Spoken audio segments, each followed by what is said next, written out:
बर्फ डालकर पानी में आप पी रहे हैं तो बर्फ का गुण वो पानी में आ गया। अब पानी आपके पेट को ठंडा करेगा। अगर पानी ने पेट को ठंडा किया तो अगर पेट ठंडा हो गया पानी के असर में तो शरीर ठंडा हो जाएगा, क्योंकि शरीर के सारे ऑर्गन पेट से ही जुड़े हुए हैं, चाहे वो आपका हार्ट हो, चाहे किडनी हो, चाहे लीवर हो। और अगर शरीर ठंडा हो गया तो जय राम जी की, जाइए यमराज के पास, यहां फिर आपके लिए कुछ नहीं है। पानी अगर पेट में गया और उसने पेट को ठंडा कर दिया तो आप ठंडे हुए तो मर जाएंगे, मृत्यु आएगी। तो कभी भी ठंडा पानी ना पिए, एक विश्लेषण। दूसरा विश्लेषण कि अगर पानी आपने ठंडा पिया और आपका पेट जीवित है, जीवित होने से मतलब फंक्शनल है, काम अच्छे से कर रहा है, तो तुरंत पेट उस पानी को गर्म करने पर लगेगा। आपका जो जठर स्थान है ना, वो तुरंत उस पानी को गर्म करने पर लगेगा। तो पानी को गर्म करने के लिए उसको अतिरिक्त ऊर्जा की जरूरत पड़ेगी और अतिरिक्त ऊर्जा उसको रक्त में से आएगी। तो शरीर के सब हिस्सों का रक्त पेट की तरफ जाएगा। थोड़ी देर के लिए शरीर के सारे हिस्सों का रक्त जो पेट की तरफ गया है उसने बाकी हिस्सों में रक्त की कमी कर दी। मान लीजिए हृदय का रक्त पेट में चला गया, ब्रेन का रक्त पेट में आ गया, क्योंकि ब्रेन का सबसे पहले आता है, क्योंकि ग्रेविटी का फोर्स है ना काम करता है, तो ब्रेन का सबसे पहले आता है, हृदय का उसके बाद आता है। दूसरे अंगों का रक्त सब पेट की तरफ गया तो बाकी अंगों को रक्त की कमी आई। और ये कमी हर समय ऐसे ही आती रहे, आप ऐसे ही ठंडा पानी पीते रहे, ऐसे ही कमी आती रहे, पीते रहे, कमी आती रहे, तो एक दिन वो अंग काम करना बंद कर देंगे, क्योंकि उनको रक्त की सप्लाई कम हुई है। तो वो अंगों ने काम करना बंद किया तो ब्रेन हेमरेज हो गया, वो अंगों ने काम करना बंद किया तो पैरालिसिस हो गया, वो अंगों ने काम करना बंद किया तो हार्ट अटैक हो गया। तो ये सारी बीमारियों को क्यों बुलाते हैं ठंडा पानी पी के? माने ठंडा पानी ना पिए। बागवट जी का मैंने मेरे जीवन में भी देखा।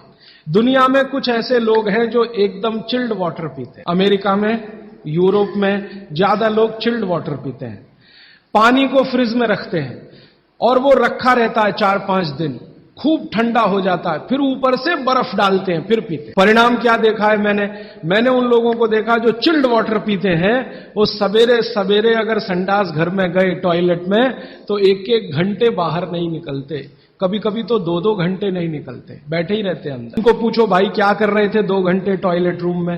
कहते हैं जी न्यूज़पेपर पढ़ रहे थे, मैगजीन पढ़ रहे थे। क्यों पढ़ रहे थे? टॉयलेट रूम तो न्यूज़पेपर के लिए बनाया नहीं है। तो कहते हैं टॉयलेट आती ही नहीं, माने स्टूल पास होता ही नहीं, संडास होती ही नहीं, उतरती नहीं, तो क्या करें? और वो बेचारे वहां बैठे बैठे कई बार इतने परेशान हो जाते हैं कि तरह तरह की आवाजें निकालते हैं, फिर भी नहीं आती। फिर वो गाना गाते हैं, मेरे सपनों की रानी कभी आएगी, वो आती नहीं। ये है समस्या। माने मैं कहना ये चाहता हूं कि जो लोग बहुत ठंडा पानी पिएंगे उनको एक बीमारी है, वो है कॉन्स्टिपेशन, कब्जियत, कोष्ठबद्धता, बद्ध कोष्ठ होना। कॉन्स्टिपेशन का मतलब आपकी जो इंटेस्टाइन है ना, लार्ज इंटेस्टाइन, वो एकदम ऐसी संकुचित हो गई, ऐसे रहना चाहिए उसको, वो हो गई संकुचित। ये ठंडे पानी का असर है। अगर आपकी लार्ज इंटेस्टाइन ऐसी हो गई तो आपकी जिंदगी भी ऐसी ही हो जाएगी। इसलिए कभी भी ठंडा पानी ना पिए। अब परसों एक बात मैंने कही थी कि फ्रिज का रखा कुछ ना खाएं, तो ये पानी भी उसी का हिस्सा है। फ्रिज का रखा हुआ पानी ना पिए, बर्फ डाला हुआ पानी ना पिए, आइसक्रीम कभी भी ना खाएं क्योंकि वो भी ठंडी है। और मैं आपको एक विनम्रता पूर्वक कह देता हूं, वो बात वैसे आगे आएगी। बागवट जी कहते हैं कि 2 विरुद्ध चीजें एक साथ ना खाएं कभी भी, तो गर्म भोजन और ठंडी आइसक्रीम कभी ना खाएं। अक्सर मैं शादियों में, बारातों में जाता हूं तो वहां मैंने देखा है कि भोजन गर्मा गर्म कराएंगे, अंत में आइसक्रीम जरूर खिलाएंगे। सर्वनाश, बुला बुला के हमारा सत्यानाश करते हैं। इनविटेशन देकर बुलाएंगे, आओ हमारे यहां मेहमान बनकर, तो पहले गर्म खाना खाओ, पीछे से ठंडी आइसक्रीम खाओ, ना मरो तो जल्दी मर जाओ। ऐसा आजकल आतिथ्य इस देश में चल रहा है। पहले कहते थे अतिथि देवो भव, अभी अतिथि दुश्मन भव। तो ये जो ठंडे होने की बात है, ये यहीं पर मैंने आपको जोड़ दी है। आपके जीवन में ये नियम बहुत ध्यान से पालन करें, सूत्र पालन करें कि पानी हमेशा घूट घूट पिए, ठंडा पानी कभी न पिए, भोजन के 1.5 घंटे के बाद पानी पिए। अभी चौथा सूत्र, आज का आखिरी सूत्र। भागवत जी कहते हैं कि सुबह का जीवन आपका जब शुरू होता है, दिन का जीवन आपका शुरू होता है, माने आप जब सोकर उठते हैं तभी से आपका दिन शुरू होता है, तो दिन की शुरुआत में सबसे पहले पानी पिए। दिन की शुरुआत में सबसे पहले पानी पिए, माने सुबह उठते ही पानी पिए, ये है मतलब कहने का। दिन की शुरुआत में सबसे पहले पानी पिए, माने सुबह उठते ही पानी पिए। आयुर्वेद के विभिन्न चिकित्सकों ने और वैद्यों ने इसको कहा ऊषा पान करें। ऊषा पान माने सुबह उठते ही पानी पीना, सबसे पहले पानी पीना, दांत धोए बिना पानी पीना, मुंह धोए बिना पानी पीना, कुल्ला किए बिना पानी पीना। अगर आप सुबह उठते ही बिना मुंह धोए पानी नहीं पी सकते तो रात को कुल्ला करके सोइए, दांत साफ करके सोइए, दंत मंजन करके सोइए, दातुन करके सोइए, उठते ही पानी पीजिए। क्यों? कारण पूछिए।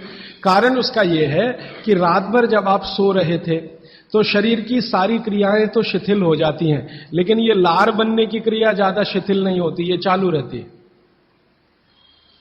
तो रात भर आपने लार बनाई है, मुंह में जगह जगह जमा है, वो अंदर जाना बहुत जरूरी है, क्योंकि वो बेशकीमती है।